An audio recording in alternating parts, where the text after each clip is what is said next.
November மாதம் 15ஆம் தேதி பொதுக்காலம் 32ஆம் வாரம் வெள்ளிக்கிழமை. முதல் வாசகம். தூய யோவான் எழுதிய 2ஆம் திருமுகத்திலிருந்து வாசகம். அதிகாரம் 1, இறை வார்த்தைகள் 4 முதல் 9 முடிய. தந்தையிடமிருந்து நாம் பெற்ற கட்டளைப்படி உம்முடைய பிள்ளைகளில் சிலர் உண்மைக்கேற்ப நடப்பது கண்டு நான் பெரும் மகிழ்ச்சியுற்றேன். பெருமாட்டியே, நான் இப்பொழுது உம்மிடம் கேட்டுக்கொள்வது இதுவே: ஒருவர் மற்றவரிடம் அன்பு செலுத்துவோம். இதை நான் ஒரு புதிய கட்டளையாக எழுதவில்லை, இது தொடக்கத்திலிருந்தே நமக்குள்ள கட்டளை. நாம் அவருடைய கட்டளைப்படி வாழ்வதில் அன்பு அடங்கியுள்ளது. அந்த கட்டளை நீங்கள் தொடக்கத்திலிருந்து கேட்டறிந்ததுதான். அதை கடைபிடித்து வாழுங்கள். ஏனெனில் ஏமாற்றுவோர் பலர் உலகில் தோன்றியுள்ளனர். இயேசு கிறிஸ்து மனிதராக வந்தவர் என்னும் உண்மையை இவர்கள் ஏற்றுக்கொள்வதில்லை. இவர்களே ஏமாற்றுவோர், எதிர் கிறிஸ்துகள். உங்கள் உழைப்பின் பயனை இழந்து விடாமல் முழு கைமாறு பெற்றுக்கொள்ள கவனமாயிருங்கள். கிறிஸ்துவின் போதனையில் நிலைத்திராமல் வரம்பு மீறிச் செல்வோர் கடவுளை கொண்டிருப்பதில்லை. அவர் போதனையில் நிலைத்திருப்போரிடமே தந்தையும் மகனும் இருக்கிறார்கள். இது ஆண்டவரின் அருள்வாக்கு. இறைவா, உமக்கு நன்றி. நற்செய்தி வாசகம். மானிட மகன் வெளிப்படும் நாளிலும் அப்படியே நடக்கும். லூக்கா எழுதிய தூய நற்செய்தியிலிருந்து வாசகம். அதிகாரம் 17, வசனங்கள் 26 37 வரை. அக்காலத்தில் இயேசு தம் சீடர்களுக்கு கூறியது: நோவாவின் காலத்தில் நடந்தது போலவே மானிட மகனுடைய காலத்திலும் நடக்கும். நோவா பேழைக்குள் சென்ற நாள் வரை எல்லாரும் திருமணம் செய்து கொண்டும் உண்டும் குடித்தும் வந்தார்கள். வெள்ளப்பெருக்கு வந்து அவர்கள் அனைவரையும் அழித்தது. அவ்வாறே லோத்தின் காலத்திலும் நடந்தது. மக்கள் உண்டார்கள், குடித்தார்கள், வாங்கினார்கள், விற்றார்கள், நட்டார்கள், கட்டினார்கள். லோத்து சோதோமோவை விட்டு போன நாளில் விண்ணிலிருந்து பெய்த தீயும் கந்தகமும் எல்லாரையும் அழித்தன. மானிட மகன் வெளிப்படும் நாளிலும் அப்படியே நடக்கும். அந்நாளில் வீட்டின் மேல் தளத்தில் இருப்பவர் வீட்டில் உள்ள தம் பொருட்களை எடுக்க கீழே இறங்க வேண்டாம். அதுபோலவே வயலில் இருப்பவர் திரும்பி வர வேண்டாம். லோத்தின் மனைவியை நினைத்துக் கொள்ளுங்கள். தம் உயிரை காக்க வழி தேடுவோர் அதை இழந்து விடுவர். தம் உயிரை இழப்பவரோ அதை காத்துக்கொள்வர். நான் உங்களுக்கு சொல்லுகிறேன், அந்த இரவில் ஒரே கட்டிலில் இருவர் படுத்திருப்பர். ஒருவர் எடுத்துக் கொள்ளப்படுவார், மற்றவர் விட்டுவிடப்படுவார். இருவர் சேர்ந்து மாவரைத்துக் கொண்டிருப்பர். ஒருவர் எடுத்துக் கொள்ளப்படுவார், மற்றவர் விட்டுவிடப்படுவார். இருவர் வயலில் இருப்பர். ஒருவர் எடுத்துக் கொள்ளப்படுவார், மற்றவர் விட்டுவிடப்படுவார். அவர்கள் இயேசுவை பார்த்து, ஆண்டவரே, இது எங்கே நிகழும் என்று கேட்டார்கள். அவர் அவர்களிடம், பிணம் எங்கே இருக்கிறதோ அங்கேயே கழுகுகளும் வந்து கூடும் என்றார். இது ஆண்டவரின் அருள்வாக்கு. கிறிஸ்துவே, உமக்கு புகழ். பிரியமானவர்களே, 1970களில் அமெரிக்காவில் மார்ஷல் ஆப்பிள் ஒயிட் என்பவர் கேட் ஆஃப் ஹெவன் என்ற ஒரு கிறிஸ்தவ சபையை நடத்தி வந்தார். அவரும் ஒரு சில போதகர்களைப் போலவே உலகம் விரைவில் முடிவுக்கு வர இருக்கிறது, மீட்கப்பட்டோராகிய நாம் மட்டும் காப்பாற்றப்படுவோம் என்று தன் சபையினரிடம் சொல்லிக் கொண்டிருந்தார். மீட்கப்பட்டோராகிய தங்களை மீட்க கடவுள் ஒரு விண்வெளி கோளை, ஸ்பேஸ் கிராப்ட், அனுப்புவார் என்று உறுதியாக நம்பினார். அதையே தன் சபையாருக்கும் அவர் போதித்தார். 1996ஆம் ஆண்டு அந்த விண்வெளி கோள் வந்து தங்களை எடுத்துச் செல்லும் என்றும் அந்த ஆண்டே உலகம் முடிவுக்கு வரும் என்றும் சொன்னார். ஆனால் நாம் அனைவரும் அறிந்தது போல அந்த ஆண்டு ஒன்றும் நடக்கவில்லை. உலக முடிவுக்கு வராததால் அடுத்த ஆண்டு அவர்கள் அனைவரும் தங்களுடைய வாழ்வை முடித்துக் கொண்டனர். வைட்டும் அவரது சபையார் 39 பேரும் 1997 ஆண்டு மார்ச் மாதம் 26ஆம் தேதி தற்கொலை செய்து கொண்டனர்.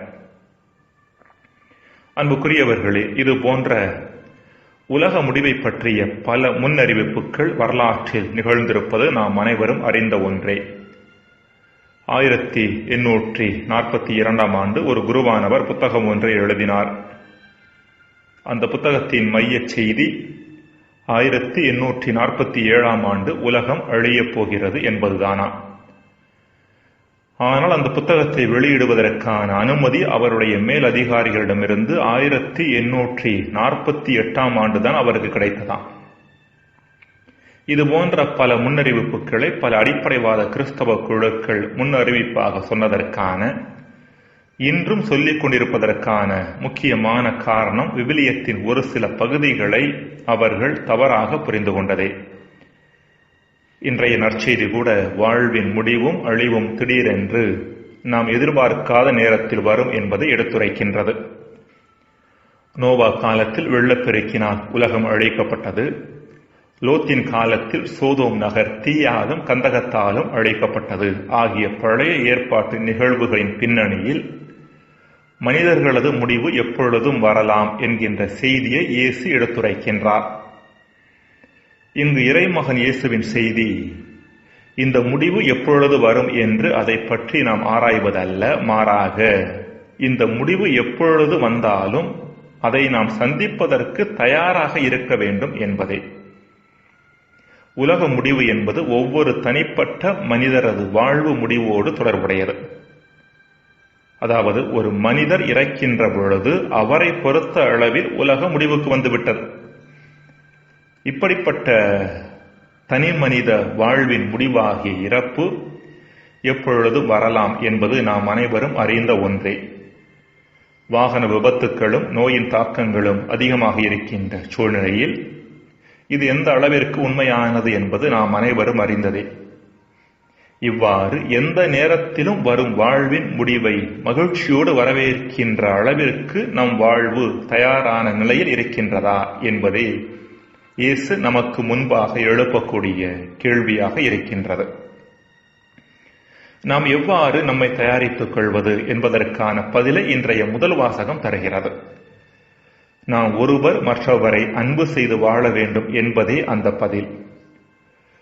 யோவான் எழுதிய 2ஆம் திருமுகம் என்று சொல்லப்படும் கடிதத்தை திருத்தூதர் யோவான் எழுதியதாக மரபு கூறினாலும் விவிலிய அறிஞர்கள் பலரது கருத்துப்படி அவருடைய சீடர் ஒருவர் இதை எழுதியிருக்க வேண்டும்.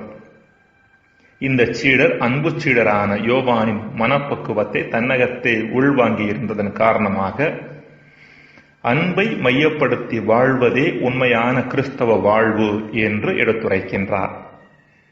அன்பை மையப்படுத்தி வாழும் நபர் சாகவும் முடியாது, சாவு அவருக்கு ஒரு பொருட்டும் அல்ல என்பது நாம் அனைவரும் அறிந்ததே. ஜெபம். இறைவா, கொடுக்கப்பட்ட வாழ்வை முழு ஈடுபாட்டோடும் முழு அன்போடும் வாழ வரம் தாரும். ஆமேன். இறைவா,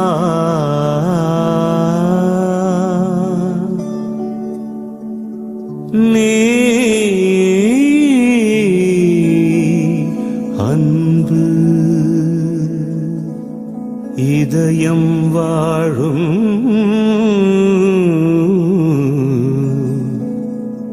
உணர்வு.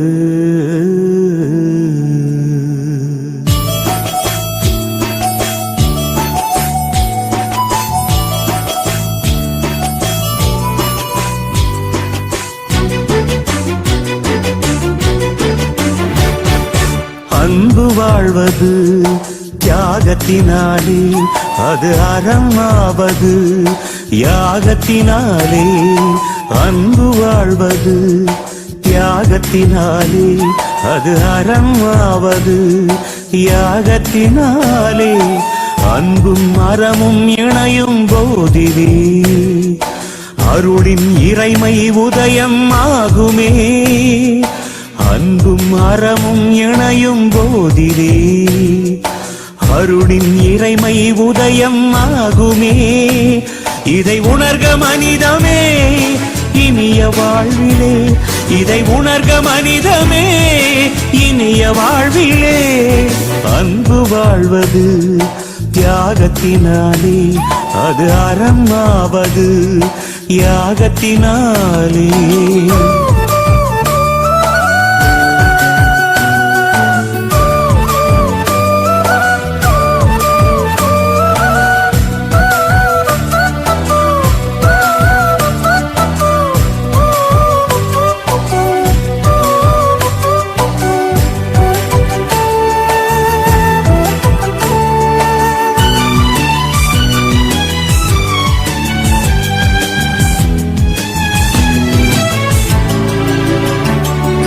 மணமாயாகி மலர்ந்து மடியும்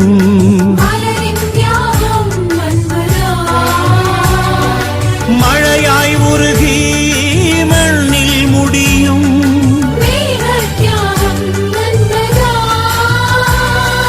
நதியாய் ஓடி நிலங்கள் நனைக்கும்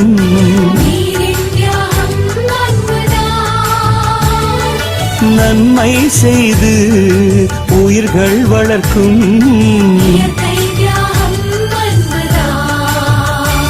இதை உணர்க மனிதமே இனிய வாழ்விலே. இதை உணர்க மனிதமே இனிய வாழ்விலே. அன்பு வாழ்வது தியாகத்தினாலே, அது அறமாவது யாகத்தினாலே.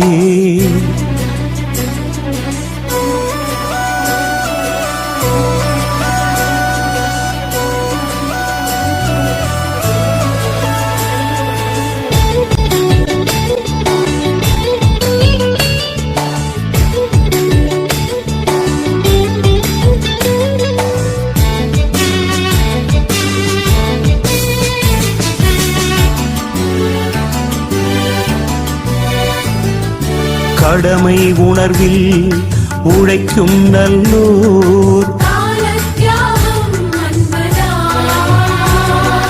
உரிமை உணர்ந்து உழைப்போர் மதிக்கும்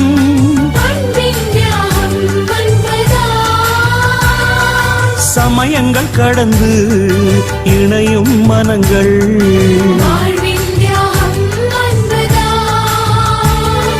சாதிகள் உடைத்து சமநிலை படைக்கும்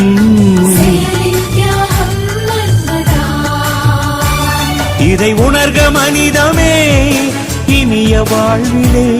இதை உணர்க மனிதமே இனிய வாழ்விலே. அன்பு வாழ்வது தியாகத்தினாலே, அது அறமாவது யாகத்தினாலே.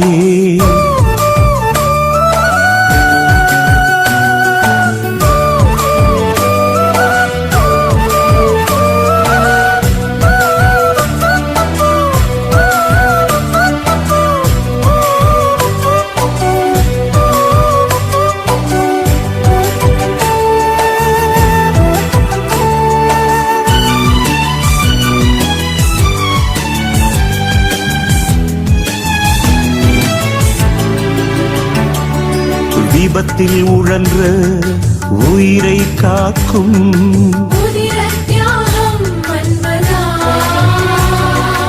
ஊனம் போக்கி முழுமையாக்கும்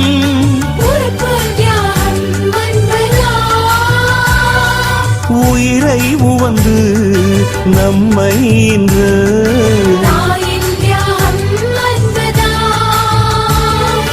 மண்ணை காக்க போரில் இழக்கும்